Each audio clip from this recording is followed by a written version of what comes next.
Hey everyone, thank you so much for tuning into episode number 16. This one was so special, a little bit emotional for me.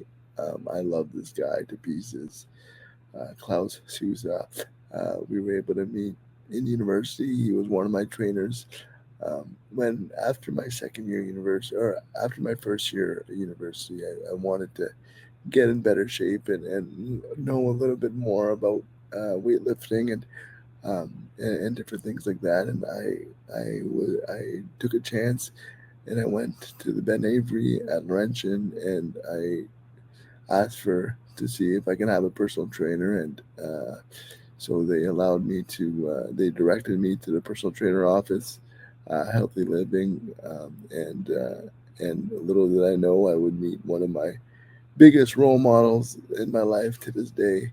Klaus, he was one of the trainers there. They had a wonderful team of trainers and amazing people. And Klaus, him and I, we gravitated towards each other, and we had so much fun. And I learned so much from him. And even in this podcast, we talk about his journey from Brazil to Canada, going to school here at Laurentian, his experience here, um, and how he worked his way up. And this episode, I think it's really special because I could have took this episode two ways.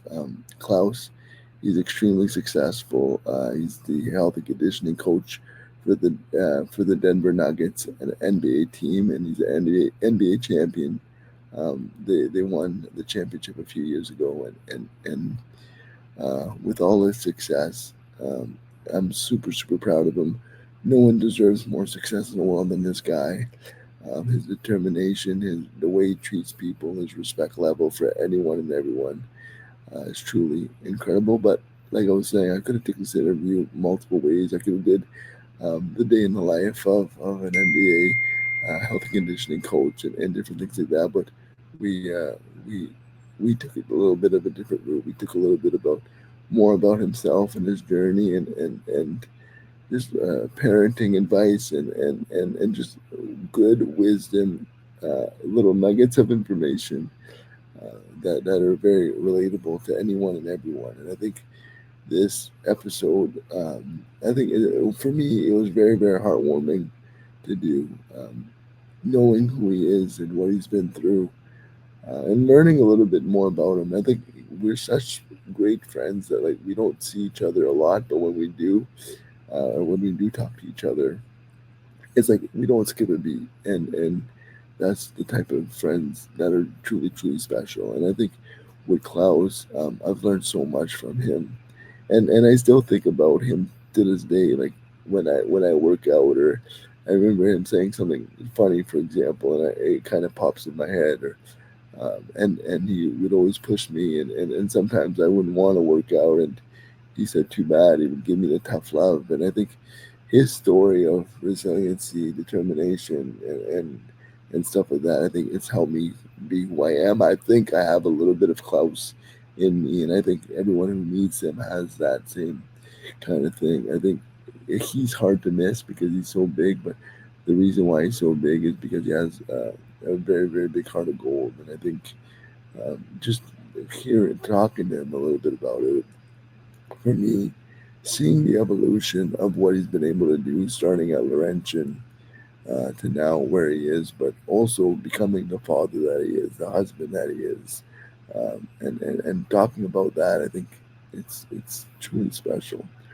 When I think about it, like that's one of my favorite things to do in the whole world. Yeah, I love running a business and hanging out with family and friends, and that's what I like to do. But like one of my favorite things of life is like being part of my like seeing my buddies have kids and like seeing a little bit in the like how do I put this, like seeing a part of my buddies in the kid, or like and then seeing the my nieces and nephews like grow up and see how innocent they are, and it's fun because Um, I don't, uh, I don't like. They're so young, right? And I'm able to go visit them and be part of their lives, and I know so much about them and I have so much love for them. But they're still growing and they're still learning, and it's fun to see how innocent they are and what they do. And sometimes you're not supposed to laugh, but it's so funny. And maybe I'm just immature, but like those moments and seeing the little kids grow up, it's truly special. But I know I'm rambling on a little bit, but I think with Klaus is like seeing him as a dad, and I think he's the perfect person to be a dad. Just the wisdom, the kind of character he is. It's his little guy is so lucky to have him, and yeah, we talked a little bit about that, and so many good things. And I think we'll have to do another episode to maybe do a day in the life of all that, and talk about a championship team and how that came about, uh, and and and and so on and so forth. I kind of had the plan to do that, but we got off track, and rightfully so. And it's such an amazing episode, and there's so much meat and potatoes, so to say. And I loved it. And he's such a positive human being. He makes everyone better, and I think that's why his athletes are so elite, is because he's a small part of that amazing team. So, without further ado, I hope you guys really enjoy this episode. It's truly spectacular, and Klaus is the man, and I love him so much. And he's going to be a friend I'm going to have forever. So, thank you, and enjoy. But thank you so much, Klaus, for agreeing to do this. And when I started this whole podcast, you're going to be episode number 16. But when I started this podcast, you were one of the first ones that came to mind. Ever since I've known you, you've been such a dear friend and a big role model for me. Starting my fitness journey, and you were a big part of that. So going through the days at Laurentian, and going to the gym, not knowing what I was doing, and meeting you for the first time, and like I had to look up because you're so tall and so muscular, and I thought you were intimidating at first, and then the more I got to know you, you're just a big old teddy bear, you know. You're just that kind of person that when everyone meets you, everyone loves you. And this is what the podcast is all about, kind of promoting and putting people on a pedestal that they deserve to be good people, good hearted people. And I just want the world or the listeners to know a little bit more about you, I guess. Thank you, buddy. I appreciate it. Pumped to be here. But you're awesome. So The feeling is truly mutual. And like I was telling you before we started recording, even though we haven't seen each other in so long, I still think about you all the time. And when I'm going through difficult things and think about you and your journey, um, hmm what you had to kind of go through. And I think you're not only an inspiration to me, but someone I look up to a tremendous amount, and you're one of my biggest role models. No, thank you. Thank you so much. But I guess I just wanted to start like everyone sees what you're doing now, but I wanted to kind of start and talk a little bit about your the start of your journey, like from Brazil, and how you came to Laurentian, and that's where we kind of first met. That's right. Yeah. So in Brazil at the time, I was born and raised there, right? But I have my mom is German and my dad is Brazilian. Um, so I always had a lot of like international flair within my family, right? My whole mom's side of the family lives in German, was raised in Germany, and then my whole dad's side of the family was raised and lives in Brazil to this day. So like I always had this like it's funny like when you get older you start realizing like why you like certain things. And I always love traveling. I always love like being at a different place, right? Than the place I currently live at. So inherently, I just had this like sense of like I wanted to explore, I wanted to see what was out there. And then within that sort of, I guess, journey, um, I got a job at the American School of Brasilia, which is international school, right? Okay. In the town I was born and raised, Brasilia, Hmm. Brazil. And while I was there, I was a basketball coach, and then at that time I needed to speak a little bit of English in order to have that job, which I didn't. I just kind of winged it and then, like try to figure out how to coach basketball a little bit for these like little kids and stuff. How old were It, you? um, at the time, I think I was like probably So 18. you couldn't speak English when you were 18? I no, not really. Like not fluently. Like I took a little bit of English in high school, but it was like a once or twice a week type thing, almost like an elective. But Um, but I was raised in German by my mom, so like my German was pretty fluent, not as much now.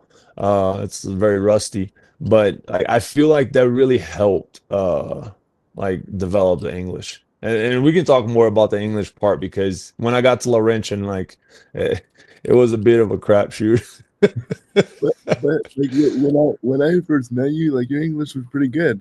Yeah, well, it's because you're very kind and like maybe at the time we didn't talk as much, but to this day, my wife makes fun of me sometimes, things that I say or pronunciations that are wrong or things that make no sense. So, I I know, like I remember some of the words that you would use, like you would translate to English, but it was a totally different, like totally different context. oh, 100%. Yeah. And then some words mean something else in a different language, and it's like, What did you just say?" Yeah, exactly. Keep you guessing. All part of the thing. Yeah. Oh, but that was a little bit of the like the same way like when I started at the American school, um like I didn't really know how to speak English, right? Like so you just try to kind of like adapt and survive. Yeah, Um so and then going over to Canada was very similar concept. It's just like, well, I'm here, like I gotta speak, so you just try to make the best out of like um yeah, and then like I struggle a lot academically, like especially at Laurentian. Like I remember there was one class one time that, like I try using Google to like write this paper I had written in Portuguese. So sorry, let me rewind this back real quick. So when I was in Brazil, I did 2.5 years of university in Brazil okay, before Laurentian, right? So then the whole goal was like when I went to Laurentian to transfer my credits from Brazil to Canada, yeah. right? So I wouldn't start like university in Laurentian like ground zero, right? Or like first semester type thing. I would try to use some of the credits I had in Brazil and transfer them over, which worked out great, like lovely people there at Laurentian, the physical education department. They were so generous, and like Pat Pickard and Jeanette, Michelle, like they're incredible. Pat Pickett, So those people are amazing. Yeah. I know, yeah, like what a legend. And I remember we sat down like class by class, that I've taken. She's like, explain to me, what did you learn here? And I'm like, it was like about, exercise physiology. And she's like, okay, we can get you this class for this class. I was Well, like, so what? that's like that's really cool that they did that. Like that Oh my helps. God, yeah. And then there's a lady there, Marge, and I mean, she was like she worked a lot with like the like the transferring of the students and like who needs what to graduate and like what classes can I put you in and look at the schedule. This works in the morning, this works in the afternoon, and then it's just funny. I had these awesome, like lovely ladies like sitting on a table with me and just like helping, like from the kindness of their heart. They didn't have to do that. It was like okay, like just they could have easily said like go online and figure all this out. Um, but they were so kind, like great people. Anyways, so yeah, then I had this whole thing going on of like transferring these credits to try to not start university at like year one, right, in Canada, because I already had done 2.5 years back in Brazil. And I kind of strategically did it on purpose because when I was coaching at the American school, like I said earlier, I had this desire of wanting to go overseas and study abroad, right? Like that's all I wanted to do. I wanted to go experience something. Like, in my mind, the worst case scenario, I was going to learn English for 6 months and then come back, Yeah. right?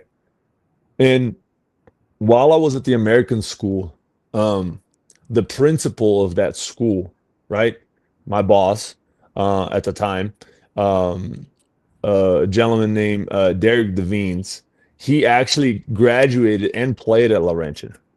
No way. So that's how you got the Laurentian connection. Correct. Yeah, because a lot of people in Canada, especially after I arrived, they were like, you know, like out of all the places, like how did you get to Laurentian? Like we're pretty cool, but at the same time, it's like it's Sudbury, Ontario. Like not a lot of people know about us. Yeah. Oh, and I was like, well, I just didn't know any better. I didn't know anybody else. Like I know an alumni from the school, you know? Hmm.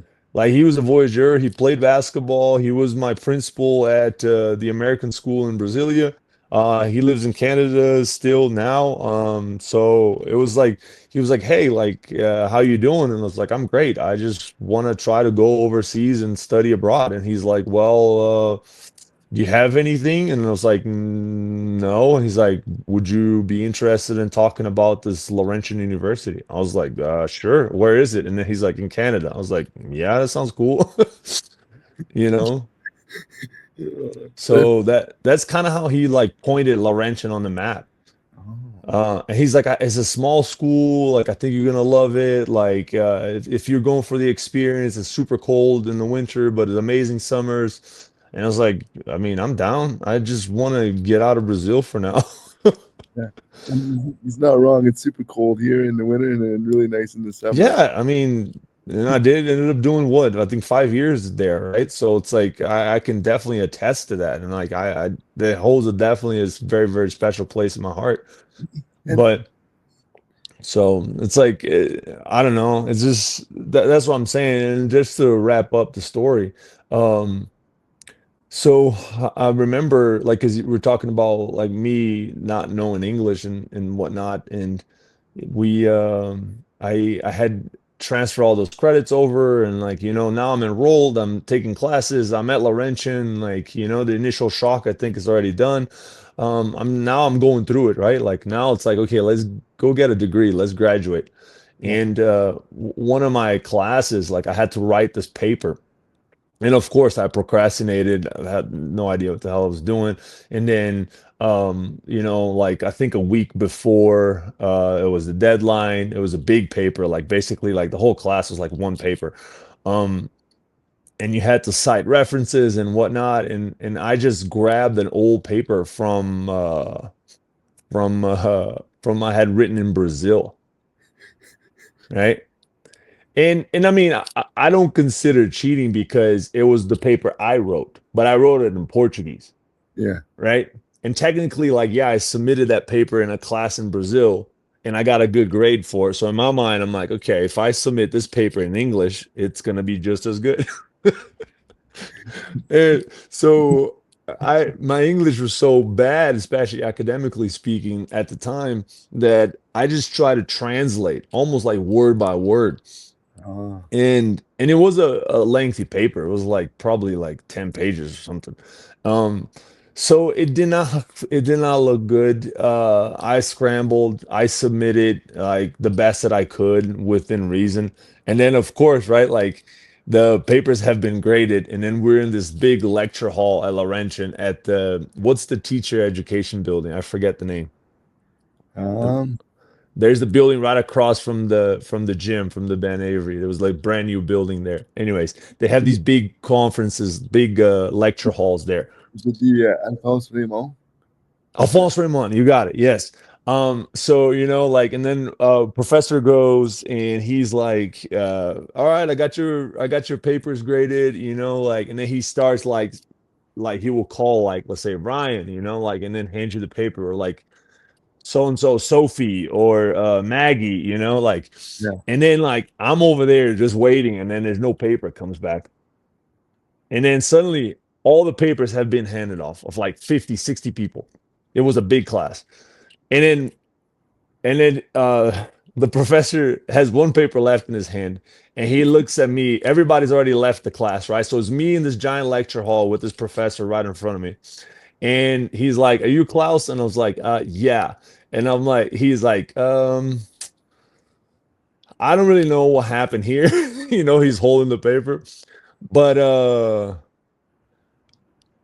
let's talk about this. And I'm like, well, this is this is what's going on. So I explained to him, was like, like, I'm an international student now.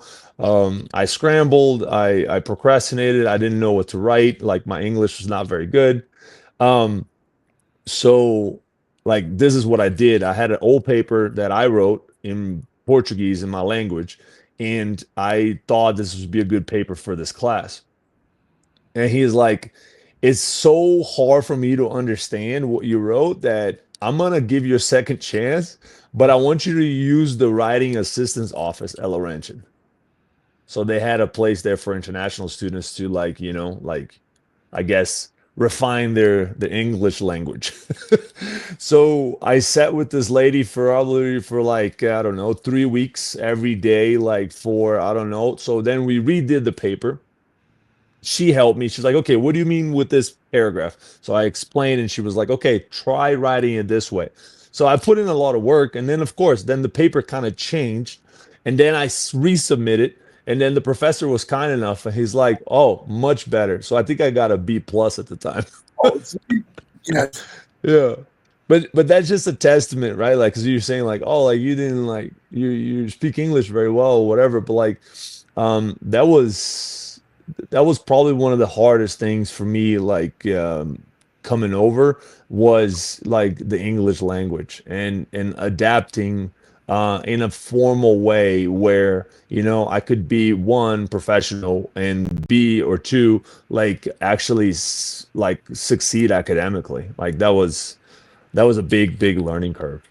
So And and the thing that I find fascinating is like university, as hard as it is for a Canadian, like for me mm, it was tough, and I yeah, spoke language, and like for you not knowing English like very well, and like going into university like classes, and trying, and like you're in a whole new country, you don't have family here, you don't know a lot of people, and like you're kind of by yourself, but you get to have friends and stuff, but like the whole experience is crazy to me. Like I don't know if I'd be able to do that.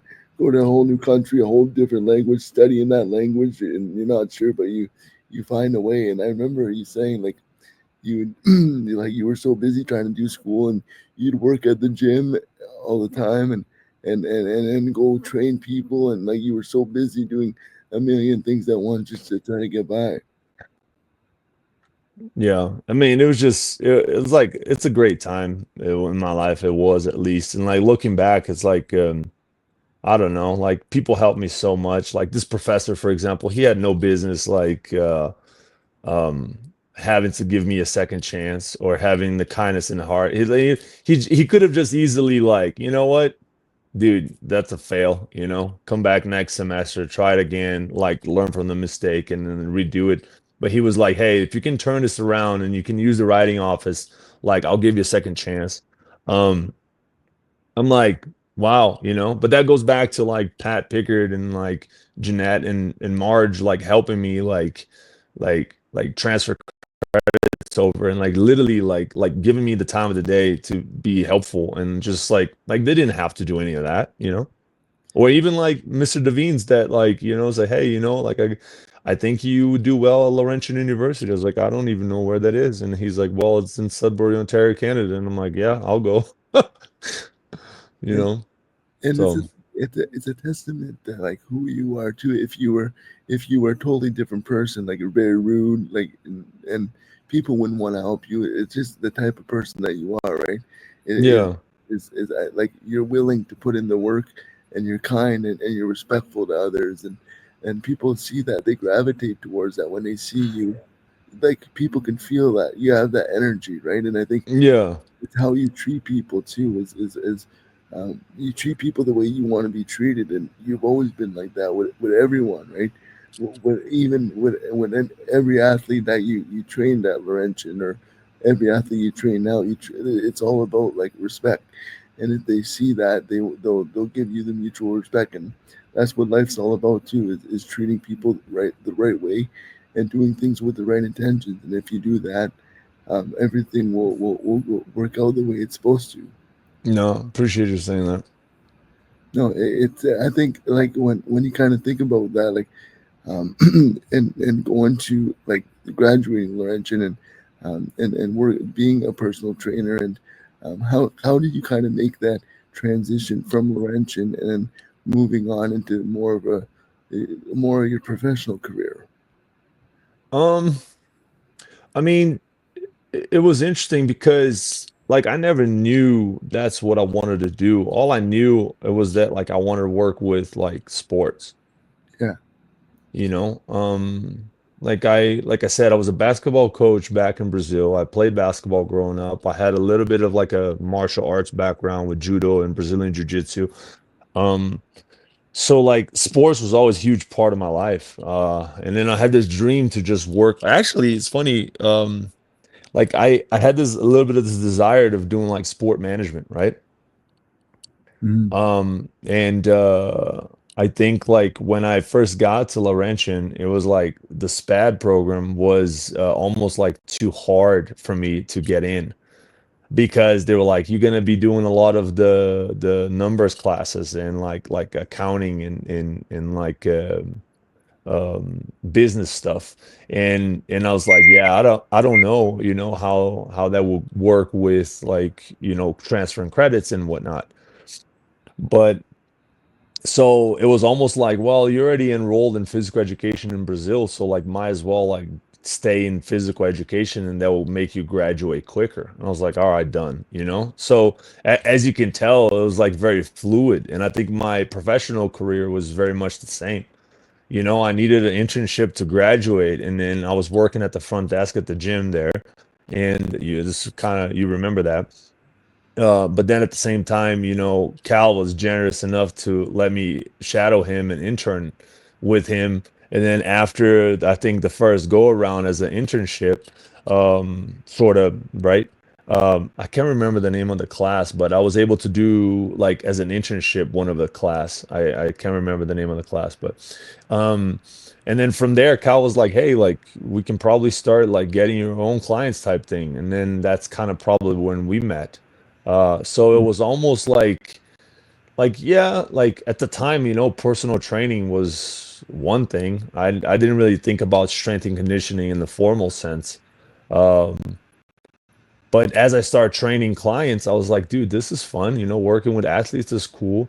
And then yeah, I was just like, wow, like I can make a career out of this, like and Cal was pretty successful at the time too, and it still is, and it's like, oh, like he trains like hockey players. Like, oh, cool. Like, let's do that. Like I think I like doing that too. And then I like at the time, I wasn't like playing basketball anymore or anything like that. So I was like, I could just train.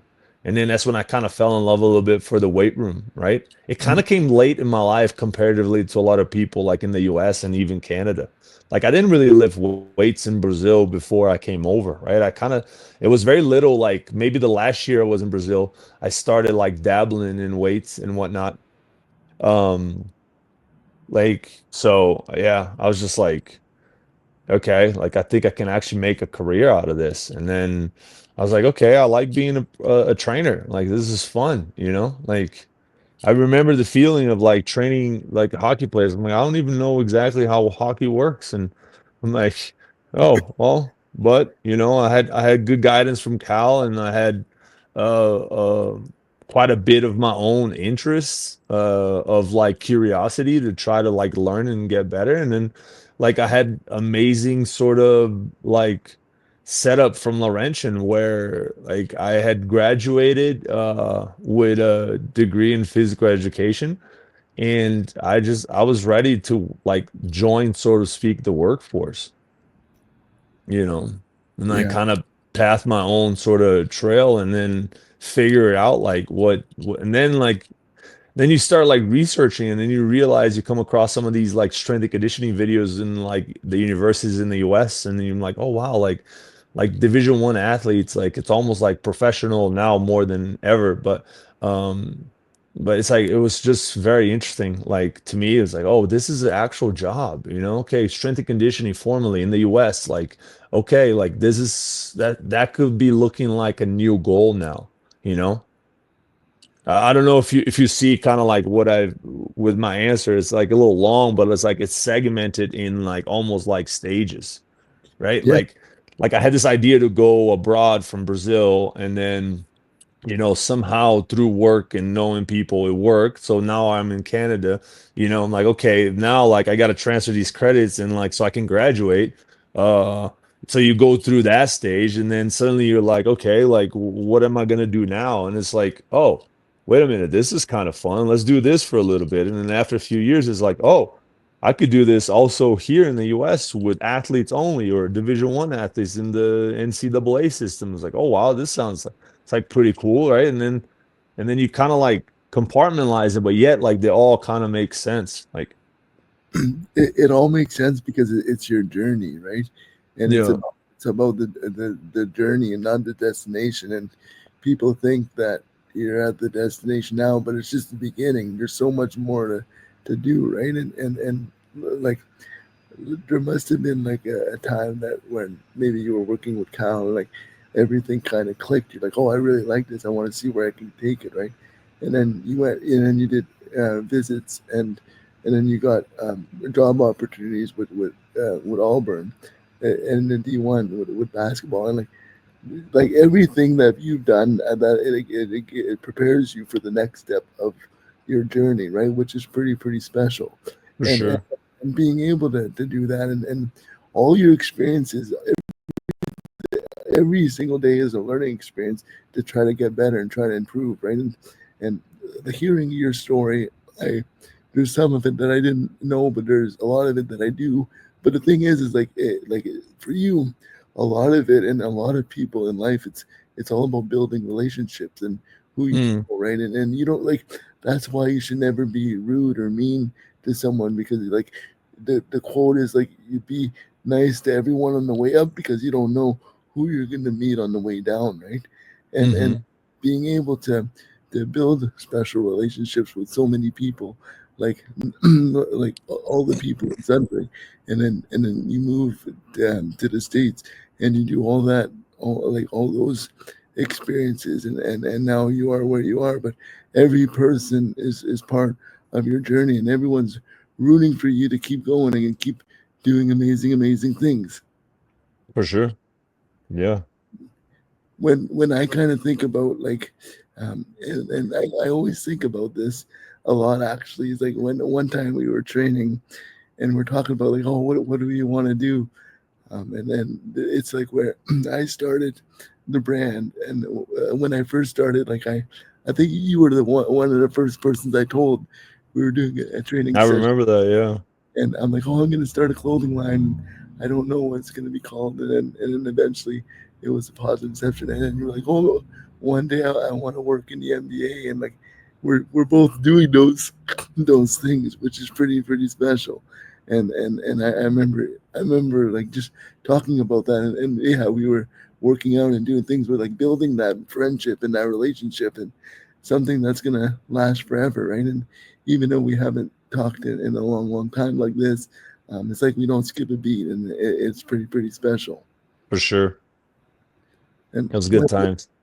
oh yeah, I remember but like for me when I think about like you work and me working out with Cal and Capstick and it gave me like the foundation to keep working out and keep doing great things and um, me being born with cerebral palsy, like it's still part of my day to day life. Like I try to go to the gym every single day, it makes me stronger and better and more agile, and it makes my everyday life so much easier, right? Getting dressed in the morning or taking a shower or moving around in general, and it gives me that independence, and a lot of that has started with you guys. So I am always so grateful and fortunate and blessed to have known you, and it gives me that kind of perspective. And even sometimes when I was younger, I would skip my workouts because school was busy, or you would always give me shit like, "What are you doing?"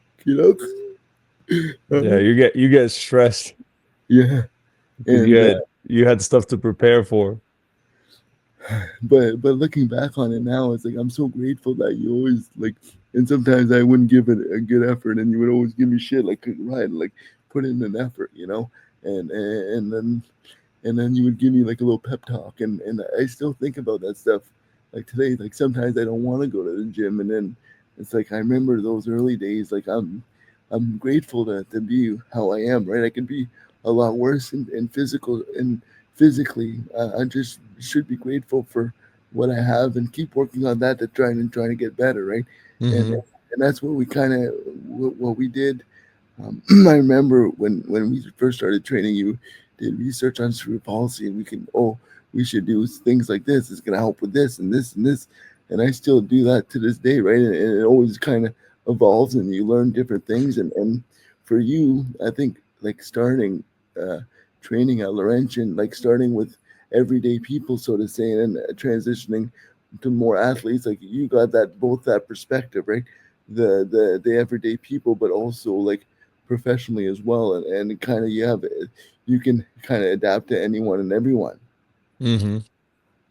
And I think for I think like having that base foundation to be able to keep going, I think that's pretty pretty like like humble, not humble beginning, but like where you started to where you are now, so to say. And maybe I kind of want to transition a little bit, because I know you talked about like being in D1 and going and being able to have that opportunity at Auburn, but before that you were in Dallas for a little bit. But like training D1 athletes, like how did that kind of change your perspective and allowed you to kind of have that perspective, but reach like because sorry, the question I want to ask is like uh, when you kind of think about your journey, and like you're always leveling up, right? You're always like training Laurentian athletes, and then going to Auburn, and always going leveling up, and but it's always kind of the same fundamentals. Like how do you try to stay sharp, and how do you try to like always try to push to get to that next level, so to say.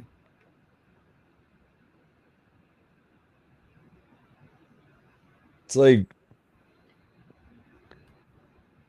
so when I was training at Laurentian, the beginning of it, right?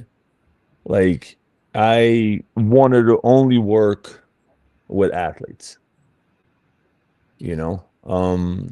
You see like NHL guys come around, and you see some like OHL kids come around, you see some like double A, or like, so I I was like, okay, this is what I want to do, right?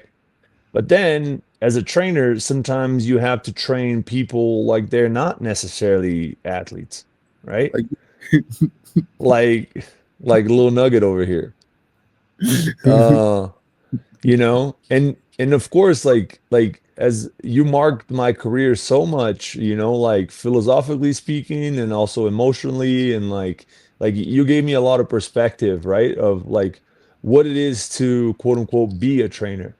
Um, because like doing the best you can for the people in front of you, like it's not necessarily like a personal training fundamental, right? It should be. But the reality is, like, it's a fundamental for life, right? Like just do the best you can for the people in front of you that come across your path. So it's like the ladies at Laurentian helped me like transfer my credits. Like they did the best they could for me at the time because I was there with them and stuff. Um and I think like if you stop to think about that for a split second, it shows you how like I did at least my career. It was like hey, I just want to work with athletes, you know, and that pursuit guided me to then go to, let's say, Division 1 program. And then from there, you know, like I was like, oh, I want to work with football because football is a big time sport in America and whatnot. And then, you know, like that guided me to go there. But meanwhile, you're still hoping to do the best you can with the people in front of you, right? Remember the principle we just talked about. Mhm. And and then suddenly like you have all these desires, but they're kind of like small, right? Like like comparative to the end goal, which is to, you know, help people. Um, and initially in my career, like I struggle because like sometimes I will get clients on the books that were like athletes. And it's not that I didn't enjoy them, but I wanted to train athletes, you know? But then when I look back, it's like the lessons that I learned from you, it's like why, you know, like why am I saying no to this? This is the most important thing of everything. The relationship I have with you, it's more important than like many relationships I had with many other athletes, right? And the reality is like Ryan is an athlete within his own parameters too, right? If you want to spin it and look at it from that angle, right? The same way from like if you know, like I worked with a lady that, you know, wasn't necessarily like a like an athlete, like, but she was performing in life, you know? And it took me many years to realize that of how much I learned from those early days at Laurentian, um, of how much training every person can help me train athletes better, Yeah, right? it's always a learning experience, right? Sometimes you learn things of one person's like it gives you a different perspective, right? And Correct. we're, Correct. we're all human beings, right? And all relatable. Yeah, I call them learning parallels, right? Like, and and this is the thing, like I had to give a talk one time at a basketball conference. This is a few years back, and they asked me to pick what I wanted to talk about. And it was hard, right? Because I'm passionate about many things within, you know, strength and conditioning. But I also love sort of like philosophy, and I love like just, you know, talking about some of the nuances and like life lessons, so to speak. Um, and that's kind of like what I ended up talking about. It was like the intersection of, you know, what it is to train different people at different stages within their lives and how much that actually helps the professional strength coach. And like how many lessons have I learned from my early days at Laurentian personal training that I still use to this day, or at least like it's a good reference for me to think like, oh, this sounds kind of similar, or this will be helpful in this situation, right? Mhm. So when you ask me like what it is to kind of like keep leveling up, um, it's kind of like this desire to, yeah, to get better always, but it's also like understanding that like you can learn in parallel with everything that comes through your life. And I think, you know, every experience and situation will give you some perspective for future ones. And I think that's so true, right? And whenever you go through it, like you said, it gives you a perspective for what's gonna go on. But I think for you, like when they talk about leveling up, I think it's because you have a good foundation, you know, Mm, and I think whenever you want to do in life, having a good foundation will allow you to be successful, right? And you live experiences and challenges, and having the right people around you to be who you are as a person, and being able to have a little like I kind of always say like when for me for being who I am, I think a little bit of everyone that I love is inside me. You kind of take a little bit of I take a little bit of Klaus, or a little bit of my parents, or all my buddies, you know, and it kind of makes me who I am. And when you were talking about that, you're training different athletes, no like the average person, quote unquote, to a D1 athlete to a professional athlete. Like they're all human beings, right? And you take Mm-hmm. a of everyone and use that. And maybe one thing that worked for someone might work for Russell Westbrook. Like you never know, and it's all entertainable, and everything's kind of a learning experience if you look at it that way. Absolutely. And when for when I kind of think about like your whole journey of where you are, and now you're like a father as well, and I kind of wanted to talk a little bit about that because and for me that makes me so happy to see you and videos of your little one and with your wife Candace. Like when I think about that kind of stuff, like for me, Klaus, you are such a special person in my life, such a big role model, and your little guy is so lucky to have someone like you as a father. And I just wanted to kind of talk a little bit about that, like fatherhood and how that has given you kind of a different perspective, not only personally but in a working setting as well. Yeah. I mean, yeah, dude. Well, thanks. Thanks for saying that. You're so kind. It's like, um, I don't know. I'm a better father because I have a friend like you. You know, like it's just and I mean, I only have one son right now, and um it's like I'm a rookie, right? I'm a rookie dad. This is the first time I'm learning this, you know? It's the first time I'm going through this. So it's like I don't have a lot of reference. I have, my own family reference, but like of what it is to be a father, like I never experienced. I could talk to many friends that, have children, but at the same time, like I feel like it's either like sort of sink or swim. Like I don't know. Like the first time I'm going through these feelings and these emotions, it's like I never gone through it, right?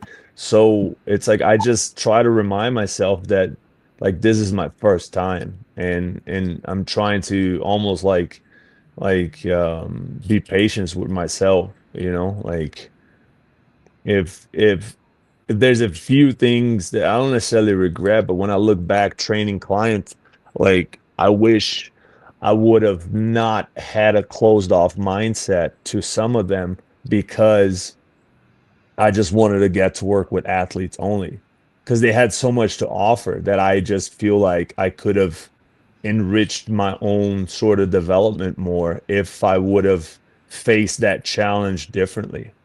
And um and it's not that I didn't try my best at the time, but like my desire, like I said, my passion was like I just want to work with athletes. I want to work with athletes, right?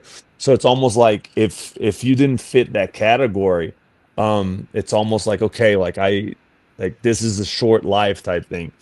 And with parenthood, like I mean, they're gonna come around with you, whatever, so like looking back, it's like how can I slow this down? And then how can I be more present now to not like wake up, so to speak, in like 4 years and realize that my child is a toddler, and I miss this rookie phase of my life as a dad. And I think that like helps me be more present and like with my feet on the ground and like focus on what's in front of me versus trying to rush to the next, step. Like like I don't want to like rush and go work with athletes type thing, right? Like I don't want to rush my first year as a dad. I don't want to rush my second year as a dad. I don't want to rush my third year as a dad. Like I want to be present. So like I can like make the most out of this experience.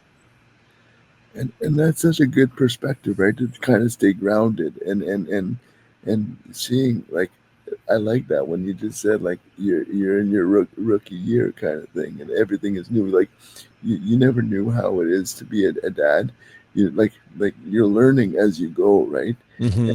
And that's how life is as well. Like me in business, like I sometimes I don't know how to do a lot of stuff, but I learn as I go and I figure it out, right? And that's like you and with your partner Candace, like being able to be new parents and bringing a new life into this world is like it's super super special, and seeing like a different perspective of her, like being a mom and like having you like having and her seeing a different perspective in you as a dad. It's something that you could probably like it's probably such a cool experience, right?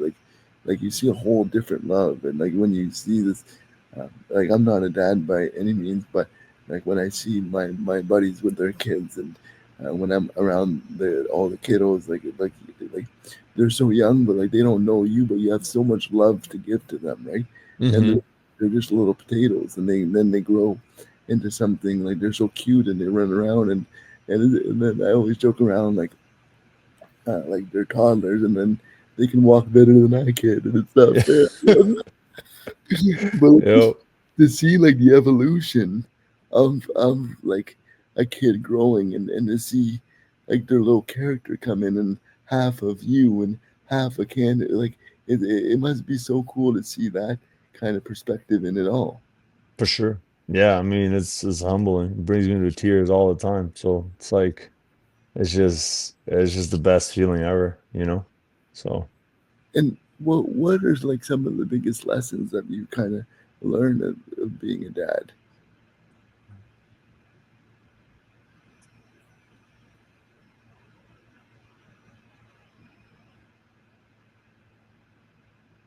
be patient, you know, Yeah. like be patient, not just with like when you say like dad and patience, you're thinking like your children are being like little hellions, right? That you think that they're like doing stuff to kind of piss you off, or they're irritating or pushing your buttons. But I think like the patience is with yourself, you know. uh and I'll dissect that a little more. It's like being patient with understanding that the most important thing in your life right now is not what you want to do. Mhm. The most important thing in your life right now is to like love this little dude the best you can, and for that that means putting a lot of your stuff on hold. It's understanding that like your wife really needs you right now, you know? She needs you to be like super patient with her and everything that's going through her as well. And because dad, like being a dad is one thing, being a husband is another, yet they're very much connected. Mhm. And I think like just understanding that it's like give yourself patience with them, but most importantly, like within yourself. And if you catch yourself getting frustrated, just take a breath, like try to, you know, be where your feet are at, and then like just love them, love them, and find the calm in things that are like making you a little ticked off. Because I think if things are urging you or somehow irritating you, um, if you look introspectively, like it's a reflection of yourself or something that needs maybe a readjustment within yourself. And I don't know if that makes sense to you, but it's like usually like I get like let's say irritated because we're late to go somewhere, but the reality is like I don't know. Like, why am I rushing the kid out of the house if, we don't have to go anywhere? Right? Yeah. Like just he's being playful, and he doesn't like he's giving me a hard time, and I can't change his diaper. Like, why am I getting irritated about that? It's just he's figuring out life. This is his first like year and a half. And like why am I rushing that? Why do we have to go at this place, and why do I have to be on time? Like it just, like it's is everything is so much simpler than but then again, right? Like like why is that bothering me is because I was programmed to not be late or to at least judge myself if I am late. But the reality is like, yeah, like you shouldn't be late for things, but at the same time, like the most important thing in my life right now is my son. So yeah, like it doesn't matter. You see, it's like a priority thing.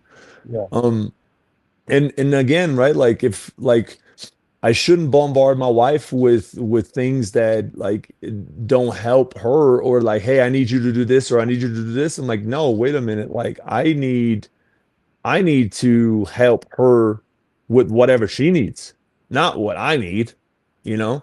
And I think if you look within yourself, like I think those are the biggest lessons I'm figuring it out. It's like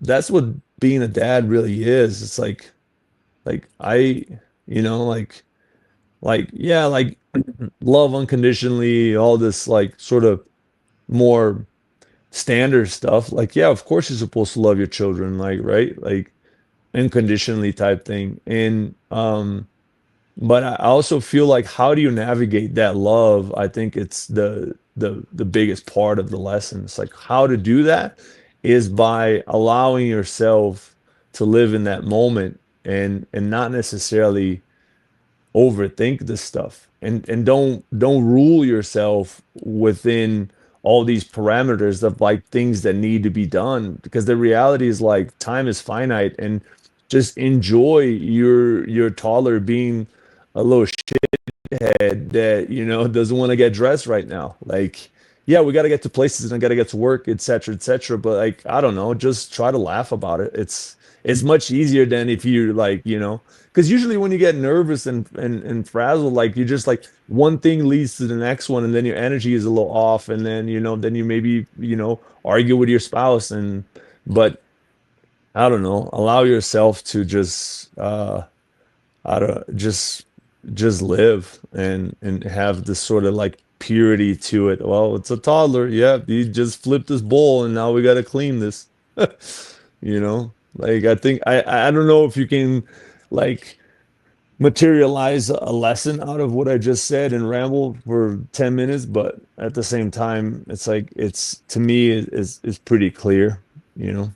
And I think there is like multiple lessons for anyone and everyone. It's how to like live your life, kind of slow down and enjoy every moment, no Mm, matter no matter. Like I love the fact that he said like enjoy it when he's having a fit, doesn't want to get dressed and like laugh about it, right? Or and like slow down a little bit more and enjoy every single moment. And it doesn't have to be if you're a parent or what, like if you're going to work or if you're doing a project or you're doing anything in life, and enjoy what you're doing and stay planted and live in the moment, so to say, and with unconditional love, and being able to be there for other people, right, and loving people for who they are, and if you're able to help out, and help out the best that you can with whatever it may be. And I think that's the lesson that you're talking about. I think it's really relatable, not only to parents, not only to new parents, but everyone in general.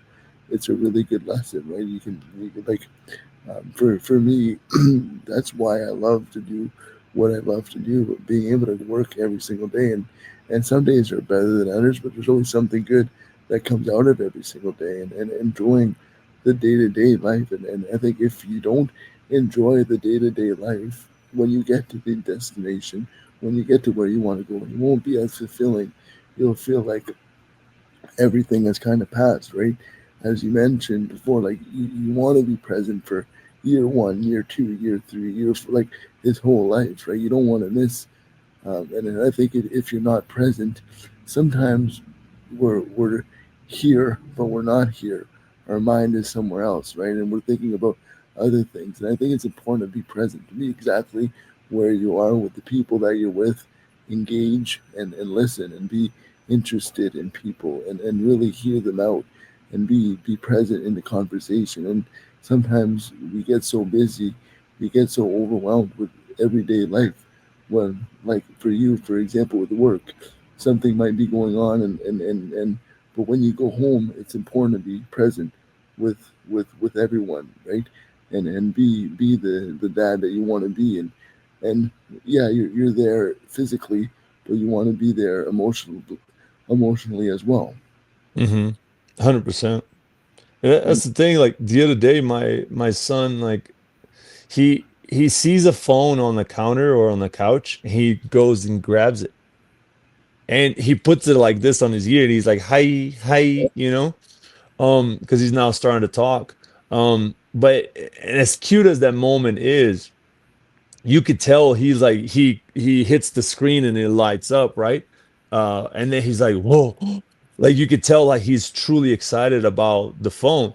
And then I realized that like we just have the phones too much around us, right? yeah, So the lesson here is like, oh, okay, this is really cute, yet like he's imitating some of our behavior where we're so like focused on the phone, or like I'm on the phone talking to someone, and I'm like, wow, I don't know if this, it's a good sort of influence. But then again, right, like it's just, I don't know, understand that and then try to make it better. Because it's like for a child his age, it's like it's not like me and my wife are on the phone all the time. We try to play with him, but like really make the effort to like, you know what? I'm not gonna have my phone on me. I'm gonna leave it, I don't know, on top of the fire pit, and I will not grab it for the next hour that I play with him mm, to really like, because like what happens a lot is like it's in my pocket and then like I'm playing with him and then he runs over there to grab the ball and I check my phone real quick and then he turns around, comes back, sees me looking at the phone, and he doesn't necessarily get upset, but then he runs back to me and then I put the phone back in the pocket. But like the phone just being so close all the time, I feel like that not necessarily a problem. It's just like why? It's like the why are we rushing to be on time if we doesn't matter, right? Um and it's the same thing. Like, why is the phone in the pocket? Like, do you really need to have that on you right there and then? Probably not. So let's try to adapt. And again, right, that's another lesson of, or like things that I'm picking up as like, why am I so attached to the phone? Is it social media? Is it the like thinking that it gives you relevance of like knowing when things are happening quicker, right? Like fear of missing out. yeah, But like the reality is like I'm home, I'm with my family. I got my wife, my dog, my son. Like, why am I looking at my phone for the next hour and a half? It makes no sense, you mm, know? So those are some more like another critical, like, right, like I'm criticizing my own behavior. Um, but those are things that I guess, like as a dad, like I'm like, okay, I'm realizing some of this stuff. So like let me change the dial on this a little bit. Let me try to change a little bit and not worry about this, you know?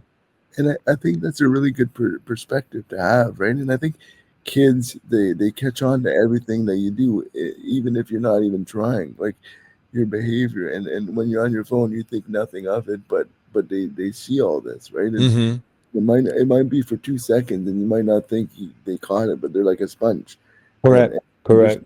they're so smart. And when I'm with my friends and they have kids, like you gotta be careful what you say because they can repeat it or something. It's Right. funny. It's not. And yeah, it happened the other day actually where I was at one of my best friend's house, and we were at the restaurant, and the little guy he had a huge poo in his diaper, and we go home to change him because the restaurant is pretty close, and it like poos everywhere, and I was laughing so hard. And my buddy's like, Ryan, you gotta stop laughing because he's gonna think it's okay to do this. Oh, But yeah. I thought I don't know. I thought it was the funniest thing, and I'm trying not to laugh because the kid thinks it's funny, but it's not funny, you know. For But sure. you just gotta be cautious of like what your actions are, right? And then, like I said, they're so young and they're so smart and they're a sponge at that age, and they pick up Mm-hmm. everything, which is cool in a way, but we gotta be cautious for sure. Yeah. But when I kind of when talking about like being what you just said about like being present and different things like that. Does that kind of help you with your everyday work life as well? Like when you're at work, like be present what you're doing, and that kind of helps you with your everyday job, so to say. Yeah, for sure. Yeah, I mean, no one likes to be like, no one likes to feel like they're the afterthought, right? Mm, Like if I'm like talking to you, but I'm checking my phone all the time, or if, like I'm just, I don't know, not fully engaging and like kind of like very like lukewarm interactions. I feel like people can feel that. Like and really like relationships, the base of it is energy, good energy or bad energy. So um how do you try to transfer more good energy out to the world? And I don't want to sound woo-woo, but it's like it kind of boils down to that, right? Like I'm sure you have a few people in your life that you interacted with. It was like, wow, that did not feel good, and you're like, that energy was off, right? Like, or you just could sense it like in your gut type thing. And then there's people where you talk, like you said, like about us, we're like, oh man, like I feel like we're like picking up where we left off. Like, we didn't skip a beat. And I think that that's a detriment to like the heart you have, and then the energy that you have, and that's what I think needs to go out in the world. And the reality is, like, if I'm at work, I'm in the weight room, like as much as at that time, I want to be with my son or be with my wife or my dog and hang out with my family, like I also understand that um I gotta be, I can't, right? I'm at work. yeah. So like while I'm here, let's ride, you Mhm. know? Let's go. Like there's, like I can't go anywhere. So like yeah, I want to spend time with you then, dude. Like, like let's go. And I think that's such a good thing, right? Like wherever you are, you're with them, and you want to make them feel important. And a while ago, I listened to a podcast that you were on, and it was like the podcast was like your warm up is your business card. You did it Hmm. a long time ago, but like when I listened to it, it made me think like this is exactly you when you're talking about your warm up. When like you might only have 10 minutes, right? But you want to make sure like you make people feel like they're valued and seen and wanted. So you go like you check in on every single player and how they're feeling, and dap them up and give them high fives and pat them on the back and make sure that they're being seen, right? And I think that's what it's all about. When you're around people, you want to make them feel seen. You want to make them feel loved. You want them to make them feel important. Especially on a team, everyone is important, right? For And you sure. see that every single day. Every player on the team is there for a reason. Everyone has different skill sets and different. Some players do some things better than other players, and vice versa. And everyone has to contribute in a positive way. You've seen that. You've won a championship, and everyone has to do their own thing to be successful. They have on their best. They have to do their best, and all have to come together as a cohesive unit to do something really, really special, right?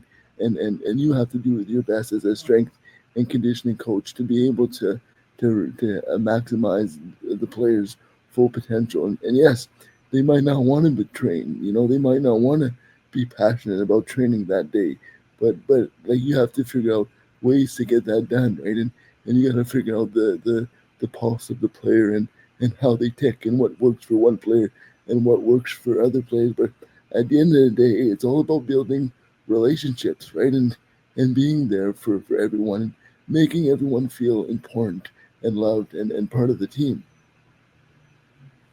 For sure. Absolutely.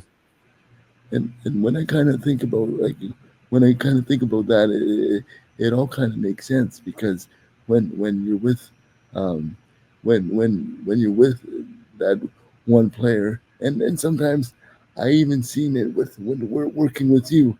It was like sometimes it was a social work session too. We would just talk about life, itself, right? And it's all about getting to know the person as well. And I always say, like, in business, it's not about being interesting, it's about being interested, right? It's not Hmm. about ourselves, it's about others and how they feel, and get to know them. And when people come into my store, I like to get to know them. I want to know about their family, about what they do for a living, how they are, what their passions are, what their interest is, and everything like that. It's all about, like, building relationships. It's not just about clothes. It's not just about money. It's about making people feel good, making people feel important, making people feel loved. And I think it's kind of similar with you too. It's not more. It's not about. It's not about just the sport. It's about building a family, building a culture, building something that people want to be around. And, like, for you, I think you are where you are because of who you are, and I think you're the perfect person for what you're doing. Like, everyone that knows you, you always bring the energy. You always are thoughtful, caring, and everything like that. And I kind of wanted to touch a little bit about that too, is your energy and how, your demeanor with people, and like how you always kind of stay positive in your mindset about everything, whether it's starting at Laurentian to making the most out of every single opportunity, to trying to be as positive as possible, and being at the front desk at Laurentian, giving people towels, and giving everyone a smile, and everyone knowing who you were on campus. Like, and maybe it's because, and I think it's like the reason why you're so tall and big is because you have one of the biggest hearts. And I just want Thanks, to man. kind of talk a little bit about that. Is like how important it is to bring that positive energy, whether you're doing a warm up before the game, or whether it's your everyday life.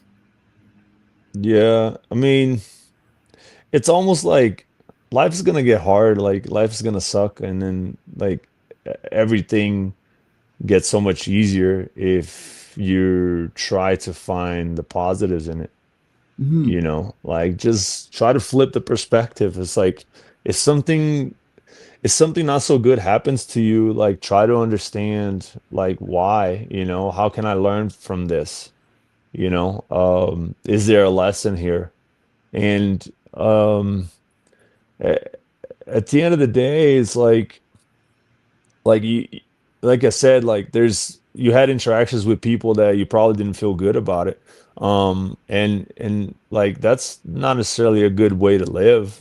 Like so if I know what that sensation feels like, and if I can recognize that feeling, like, oh, that person made me a little eerie, or that did not feel right, their energy in that room was strange, um, then why would I allow myself to project that onto the world or possibly onto other people, Like, Hmm. why would I be so self-centered to just do whatever the hell I want and like not care how would that make other people feel? Especially in the business that we are. If you want to live a lone wolf life and like not interact with people, um, and have your own energy going on that way, that's fine. But just know, like, that as humans, we're inherently like made to socialize. Yeah. It's really important to have connection. That's why COVID messed so many people up, is because this isolation, it's like it's tough, man. Like we're not supposed to be alone you know um so really in reality, it's like I just want to be like a good energy in the world, like, and then like make those interactions as positive as possible, and that's gonna like bring more positivity in your life. It's just like it makes it so much easier. It's like if if you're having like a shitty day, and something bad happens, like it automatically you're gonna be like, oh well, of course, there we go, like here we go. I knew that was gonna happen, or like shit, like I dropped my toast, like, or I spilled my coffee. I'm like, God, like what a day. But the reality is, like, if you just laugh about it, it's like, are you kidding me? Like, it makes the shitty feeling less shitty. And if you think about relationship with people, is the same sort of way. Like, if if if one of our players is having a really bad day and I don't even know about it, right? Like, what good does it do for me to like not necessarily cuss him out because we don't really cuss people out, but like, I'm like, yo, dude, what the hell's going on? You know, like, why'd you do this wrong? We're like, here, you were late. Uh, versus, what's up, man? Everything good today? You all right? You know, like, actually, I'm not. Like, I just, like this and this and this happened. And then you're like, oh, my bad, man. Like, here, like, let's lift. Maybe it's gonna make you feel better. All right. Or it's like me being like, hey, man, you should have been here on time and this and that. And then without even knowing what's going on, and suddenly he's like, now he's gonna fight me, right? Like, oh, I don't care. Like, I don't want to be here anyways. And now suddenly he's like, the negative that he came in with turned into another negative. Now we're arguing, and then that whole thing just unlocks, and then it keeps going, right? Because you're just in that negative state of mind. But if you're able to at least like take a breath, like be present, be where your feet are at, and engage in a way, it's like, hey, what's going on, man? How you doing? Actually pretty shitty. Oh, my bad. Like that sucks to hear. Like, here, let's do some curls. you know like maybe they'll put you in a better mood. Like, we know like exercise is a little bit of like an antidepressant, right? Yeah, So it's like, here, let's just get going, or like let's hit like mitts, or let's just hop on the elliptical and then like go for a stroll for 10-15 minutes, just get the blood flowing. So I think that's, I don't know, that's just it's the best recipe for life in general. It's just like, just be positive. I mean, your brand is basically stands behind all of that. Like, it's just like, just a positive inception. Like, yes, like there's nothing bad that can come from being positive. no, Like, there's overly positive can get annoying, like life is in shambles and it's like, it's okay. Like, let's find the lesson here. It's not what I'm saying, right? But it's it's just embracing it and saying, like, you know what? Like, let's figure this out together. Let's take a moment here and try to breathe through it. Because then you can think, then you can make a better decision. yeah, and I think that's so true, and it's one of my favorite quotes. And I think you met this guy at Auburn, if I'm correct, like Inky Johnson. Yeah, He yeah, always, yeah. he He always came and spoke to the team. yeah, like I follow him a lot. He's awesome. But he always says like your perspective drives your performance, right? And if you have a Hmm. positive perspective and a positive attitude, your performance will follow. And I think having a positive outlook on life is a good foundation for everything. Absolutely. Yeah. And like talking about earlier, with a good foundation with people, and it allows you to kind of be who you are today, right? And I think having that positive attitude and being that, it's contagious, right? If you go Hmm. to the weight room every single day with a positive attitude, okay, let's go, boys, like another day to do great things, rather than going in the weight room and like not being happy and being miserable, like the boys will probably feel that. And then the attitudes, and it's going to be reciprocated, right? And I think it's important to always try to be uplifting and be there for one another, right? And Yeah.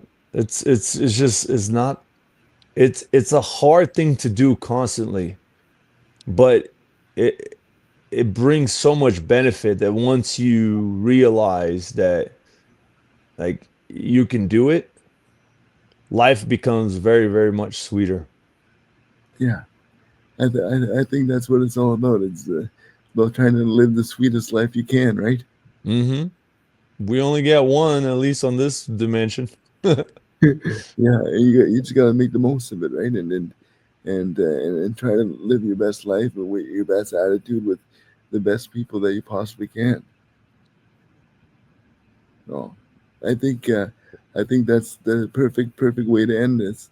Is I think like the reason why I liked this episode. I think it's just we talked more about you, not more about like we didn't really touch about the NBA and all that, and then that was kind of that's what I kind of wanted, and this is about you, and hopefully we can maybe do another episode about touching on the day to day life of all that For kind of stuff. sure. Yeah, yeah, But yeah. but I think Absolutely. like listening, like I don't know if you noticed, but I was kind of getting emotional a few times where you're talking about all the different things about being a dad and stuff. Like for me, like for me, talking to you today, like my heart is so full, and I think people listening to this, there's going to be so many different perspectives, and I think there's a lot of like little nuggets of information, and the reason why I'm laughing is because you used to call me Little Nugget. I know, right? Not work for the Nuggets. That's crazy. It's true. Yeah. But I think that there's you have so much wisdom and so much love to give to the world, and I think this is what this podcast is all about: promoting people and giving people a different perspective on life, and maybe not a different perspective, but a reminder, right? To try to live the the best that you can and try to give more than you get, and just to be a good-hearted human being. And I think you're the perfect guest for this. No, thank you, man. I appreciate it. Like I said, it goes both ways. Like you help shape my life so much in my career. It's like you can ask my wife. I talk about you all the time or have, and it's like yeah. So thank you for having me. Like this is like I'm so proud of like like how long you had the store and the brand and like I see to this day people tagging like your clothes everywhere and like the idea. And I don't think I ever met someone that didn't like Ryan. So Oh, I appreciate that. I'll have to. I've been meaning to do like a collection for the podcast, like keeping it positive, and I'll have to send to Denver for sure for you oh, and for sure. Yeah, you gotta come down, check out like a game or something, spend some time over here. yeah. We'll have to do that. I work a lot, but we'll have to make a You find make. find someone to cover you for a few days or a weekend. I, I find it so cool that like when your family goes down from Brazil and they tag you in all these stories, and they're watching the games and stuff. I think Yeah. it's super cool to like be able to share your successes with the people that you love, right? And that's what life's all about. And being able to do what you want to do, but sharing it with the people that you love. I think that's the most important thing. Yeah, that's the thing. Like the NBA, like I love it, right? Like, but like this is my everyday life now. So the specialty or the what's special for me is them, right?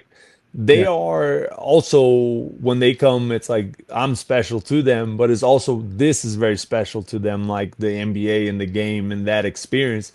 Um, but it's funny because it's opposites, like them coming up is far few and rare in between my 82 game season, right? So like yeah, my game is watching and seeing and hanging out with them versus for them it's like hanging out with the game. So it's just the opposite, right? Like I'm so used to the games now. I'm going on year 7. So it's like it's almost like I still enjoy it, but I enjoy my family, right? And I want to be with them. And then it's like that's why like it's just a cool contrast. And it's like I got to remind myself that like maybe the game is not as special to me because, I have too many of them in a year.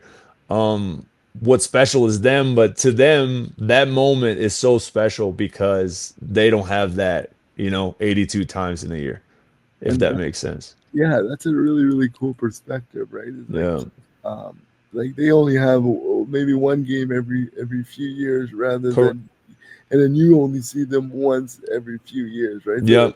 The perspective has changed, and I think that's the coolest thing. Yeah, and then like my dad would like ask me questions about, players and this, and I'm like, Dad, I don't want to talk about work. Like, come on. But but then I got to remind myself that like he's kind of living through me a little bit, Yeah, like vicariously through you. Yeah. And I'm like, okay, I gotta be patient, like I gotta like, no, yeah, here, I'll talk to you about this. Because a lot of times I'm like, I'll brush him off. I'm like, Dad, no, like, what? Don't worry about it. You'll see on the news, like, like, but He wants to get the inside scoop. oh yeah, big time. It's like, who's getting traded? What is going on? It's like, dude, I don't know. I know as fast as you do. Like, whenever it hits Google, that's when than I know. That's But a, you know, instead of me getting annoyed by that, I just gotta like we're doing right now, laugh about it, you know? yeah, yeah. I think that's what it's all about, right? Like laughing as much as possible and enjoying every moment and being as positive as possible. I think if we keep doing that, we'll end up at a pretty good spot. For sure. Oh, that's great. See, that was the perfect way to end it. I think. Second time's the charm. Nice.